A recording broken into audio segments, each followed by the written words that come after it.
Hello guys, कैसे हैं आप सब। स्वागत है आपका प्रैक्टिस पॉइंट चैनल पर। तो आज हम बात करने वाले हैं ऐसे समुद्री रास्ते की जो दुनिया का सबसे व्यस्त समुद्री रास्ता कहलाता है, जो कि रिसेंटली 6 दिनों तक बंद रहा और पूरी दुनिया में इसके कारण हड़कंप मच गया। जी हाँ, आपने सही सोचा, हम स्वेज नहर के बारे में बात करने वाले हैं और हम यह भी जानने की कोशिश करेंगे कि ऐसा क्या हुआ कि स्वेज नहर बंद हो गया, और जानेंगे इसके इतिहास के बारे में, और यह भी जानने की कोशिश करेंगे कि यह दुनिया के लिए इतना इम्पोर्टेंट क्यों है। तो चलिए स्टार्ट करते हैं। तो सबसे पहले देखते हैं कि यह इतना न्यूज़ में क्यों रहा। तो एक जहाज चीन से माल लेकर नीदरलैंड जा रहा था, जिसका नाम एवर गिवन था, और यह विशालकाय कार्गो जहाज स्वेज नहर के दक्षिणी छोर पर खराब मौसम के कारण फंस गया। यह तकरीबन 6 दिनों तक फंसा रहा और इसे कड़ी मशक्कत के बाद निकाला गया।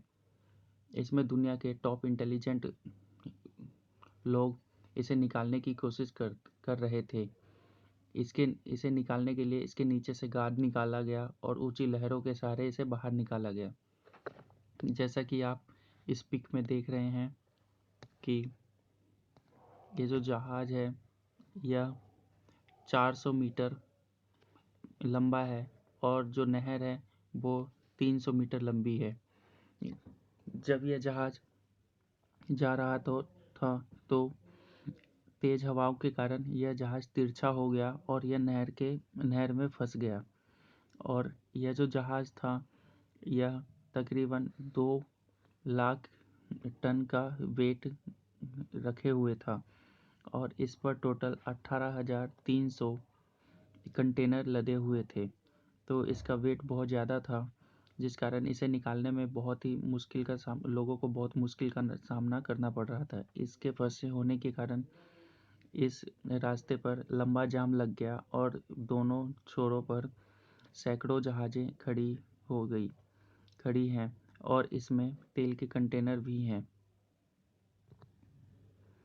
तो अब हम जानने की कोशिश करते हैं कि यह इस स्वेज नहर को बनाने की ज़रूरत क्यों पड़ी। एक्चुअली आप इस वर्ल्ड के मैप में देख रहे होंगे, ये अटलांटिक ओशन है, ये पैसिफिक ओशन है और ये इंडियन ओशन है। ठीक है, और ये ऑस्ट्रेलिया है, ये एशिया महाद्वीप है, ये अफ्रीका महाद्वीप है, ये अमेरिका है, ये ब्रिटेन, यहाँ पर ब्रिटेन है, और ये यूरोप है, ये एशिया है।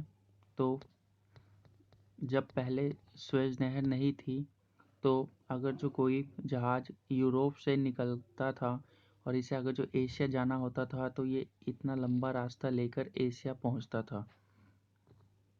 जबकि स्वेज नहर के बनने के बाद यह रास्ता ये सिर्फ इतना सा रह गया।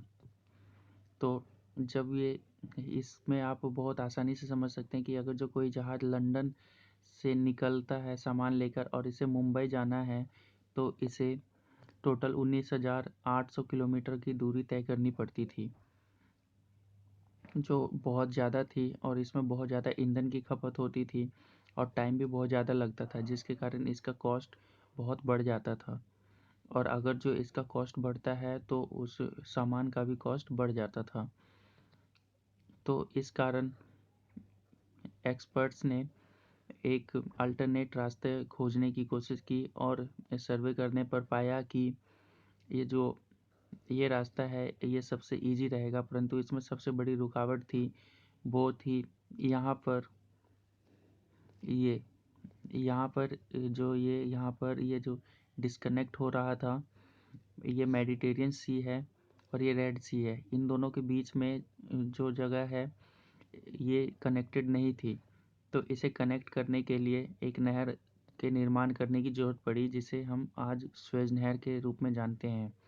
और ये नहर मेडिटेरियन सी और रेड सी को कनेक्ट करते हुए इंडियन ओशन में जाके मिलती है और इसकी टोटल लंबाई 193 किलोमीटर है।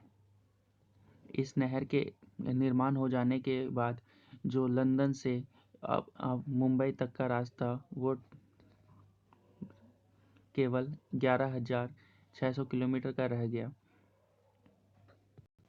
और ये रास्ता जो पुराना रास्ता था 19,800 किलोमीटर, इससे तकरीबन 8,000 किलोमीटर कम था, जिससे इंजन की बहुत ज़्यादा खपत बचती थी और पैसा भी कम लगता था और दिन भी कम लगते थे। इसलिए ये सुएज़ नहर बहुत ही इम्पोर्टेंट है। तो इस पिक में आप देख रहे होंगे, ये मेडिटेरियन सी है, ये रेड सी है और यहाँ पर है ग्रेट बिटर लेक। तो अभी जो जहाज़ फंसा था उसे वहाँ से निकाल कर ग्रेट बिटर लेक में ले जाया गया है, जहाँ पर उसकी टेक्निकल जांच की जाएगी। तो जो सुएज़ नहर है वो मेडिटेरियन सी और रेड सी को कनेक्ट करती है और ये 193 किलोमीटर लंबी है। और इसे 1854 में बनाने का सबसे पहले आइडिया डी लेसिप को आया था, जो फ्रांस के पूर्व राजदूत थे मिस्र में। इन्होंने उस समय के ओटोमन गवर्नर के साथ समझौता किया। एक्चुअली पहले इजिप्ट में ओटोमन एम्पायर था, तो उस समय के ओटोमन गवर्नर के साथ उन्होंने समझौता किया और 1856 में स्वेज कनाल कंपनी की स्थापना की, जिसने इस स्वेज नहर को बनाया और इसे बनने के बाद इसके 99 साल तक नहर ऑपरेट करने का अधिकार भी दिया गया। 1859 में इसका काम शुरू हुआ और 1869 में जाकर सुएज नहर बनकर तैयार हुआ। इस सुएज नहर के बनने के दौरान कॉलरा महामारी भी फैली, जिसमें तकरीबन 1,30,000 मजदूरों की जान भी गई थी। जब ये सुएज नहर बनकर तैयार हुआ तो इसका सबसे ज़्यादा शेयर फ्रांस और ब्रिटेन के पास था।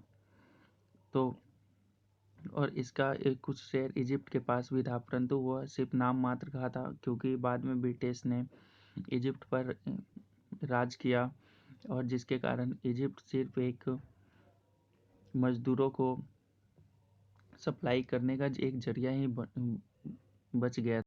इसके कारण इजिप्ट में बहुत ज़्यादा रोष था और जब इजिप्ट आज़ाद हुआ तो इसी रोष के कारण फिर वहाँ के 1956 में मिस्र के राष्ट्रपति अब्दुल नासिर ने नहर का राष्ट्रीयकरण कर दिया और सुएज नहर को अपने अधिकार में ले लिया, जिसके कारण ब्रिटिश और फ्रांस में हड़कंप मच गया और ब्रिटेन, फ्रांस और इजराइल ने मिलकर मिस्र पर हमला कर दिया और यह युद्ध कई दिनों तक चलता रहा, जिसके कारण ये नहर कई दिनों तक बंद रही, जिससे सबसे बड़ा नुकसान अमेरिका को हो रहा था, क्योंकि उसे अगर जो जहाज़ों को एशिया भेजना होता था तो उसे बहुत ही लंबे रूट का सामना करना पड़ रहा था और लंबे रूट का यूज करना पड़ रहा था, जिसके कारण उसको ज़्यादा पैसे भी चुकाने पड़ रहे थे और ज़्यादा ईंधन की भी खपत हो रही थी और टाइम भी ज़्यादा लग रहा था।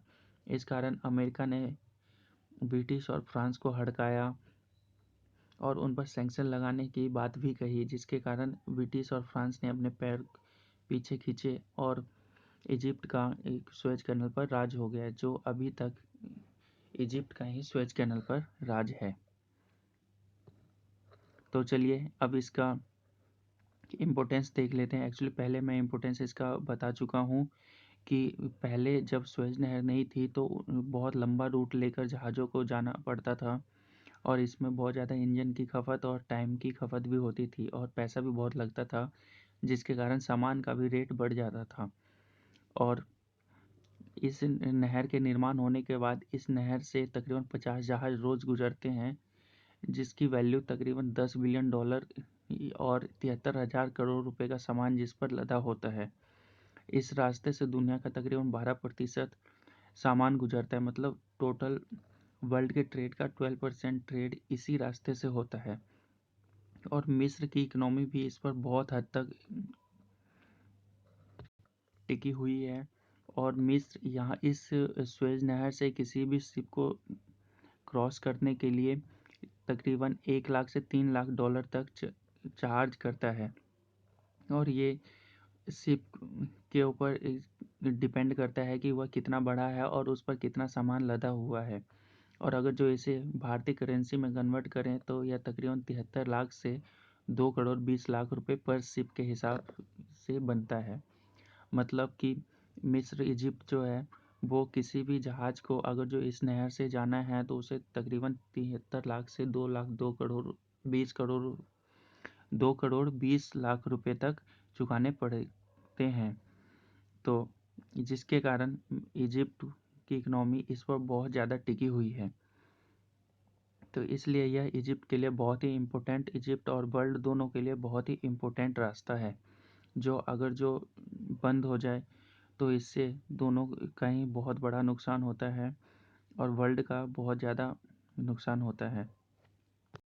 रिसेंटली भी यही देखा गया, जब यह रास्ता बंद हो गया था तो पूरी दुनिया में हड़कंप मच गया और दोनों तरफ जहाज़ों का मेला लग गया था और बहुत ही लंबा जाम हो गया है, जिसके कारण अब स्वेज नहर अथॉरिटी को देखना है और वो निर्णय लेंगे कि किस जहाज़ को सबसे पहले निकालना है, और वह इस पर डिपेंड करेगा कि जहाज़ में कौन सा सामान और कितना कीमती सामान रखा हुआ है। अगर जो सामान ज़्यादा जल्दी ख़राब होने वाला है तो उसको सबसे पहले निकाला जाएगा, और जो जितना ज़्यादा कीमती होगा उसको सबसे पहले इस नहर से निकाला जाएगा। तो ये था आज का हमारा वीडियो स्वेज नहर के बारे में, स्वेज नहर क्राइसिस के बारे में। तो आपको ये वीडियो कैसा लगा, इसके कंटेंट कैसे लगे, ये हमें कमेंट सेक्शन में ज़रूर बताइए, और वीडियो को लाइक कीजिए और चैनल को सब्सक्राइब कीजिए। आपको आगे भी ऐसे ही वीडियोज़ और ऐसे ही इम्पोर्टेंट टॉपिक्स इस चैनल पर मिलते रहेंगे और इम्पोर्टेंट क्वेश्चंस भी मिलेंगे आपकी प्रैक्टिस के लिए, जो बहुत ही अच्छे होंगे और आपको बहुत ही मज़ा आएगा। तो तब तक के लिए शुक्रिया, बाय बाय, थैंक यू।